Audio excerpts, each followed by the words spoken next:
जय मेवाड़, जय क्लिंगनाथ जी की।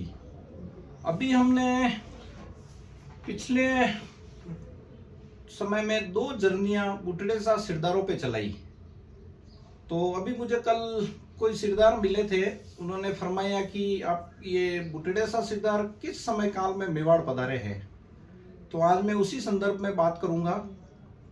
ये लगभग 5वीं शताब्दी के आसपास बुटड़े शाह सिरदार की मूल गोत्र विलास थी और ये उज्जैन से संबंधित थे और परमार शासकों के समय में विक्रमादित्य के समय से उज्जैन के सेनानायक और सामंत के रूप में थे और लगभग 6ठी शताब्दी में ये अर्बुद की तरफ पधार गए, आबू, जिसे आज का आबू कहा जाता है।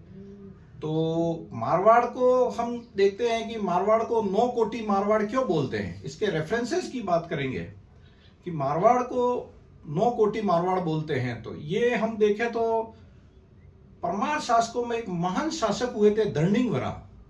धर्निंगवरा के 9 भाई थे और पूरी मारवाड़ को उन्होंने 9 कोटि में विभाजित कर दिया था। 9 कोटि में उन्होंने अलग अलग क्षेत्र दिए, ठेठ मारवाड़ पाकिस्तान बॉर्डर तक इन्होंने अपने क्षेत्र को विभाजित किया। उसमें अब हम आबू की बात करें तो धर्निंगवरा के एक भाई आलपाल, जिन्हें अल्ल पल्ल कहा जाता है, आलपाल को अर्बुद आबू का क्षेत्र दिया। विशाल क्षेत्र था आबू का। ये लगभग 6ठी शताब्दी के आसपास की बात है।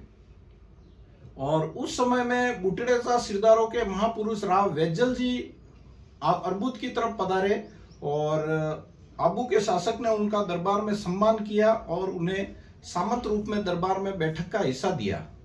और उसके बाद में राव वैजल जी को गुजरात की सीमा पे जागीरी प्रदान की। 12 परगनों की जागीरी थी वो, जो बूटड़ी से पहचानी जाती थी। उसका मूल स्थानक बूटड़ी रहा और आसपास के 12 गांव उस क्षेत्र में आते थे। और यह बूटड़ी गुजरात की सीमा से लगा होने के कारण आबू की सीमा सुरक्षा का मुख्य प्रहरी रहा। मैं स्वयं वहां यात्रा जब करके आया तो वहां पे मैंने कई महल अवशेष भी देखे जो प्राचीन स्थापत्य को दिखाते हैं। और वहां पर कुछ मंदिरों के अवशेष जो जमीन से निकले हैं, काफी मूर्तियां वगैरह निकली है।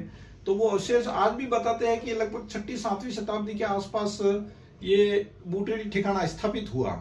और इसके रेफरेंसेस भी हम देखें तो परमार पंवार राजवंश रत्नमाला में नरेंद्र सिंह जी पंवार ने भी 6ठी शताब्दी में धर्निंगवरा द्वारा 9 कोटि का राज बांटा गया, वो रेफरेंसेस मिलते हैं। मेरे द्वारा लिखित प्रमर प्रकाश विलास तेज पुस्तक में भी ये रेफरेंस मैंने उपलब्ध करवाए हैं।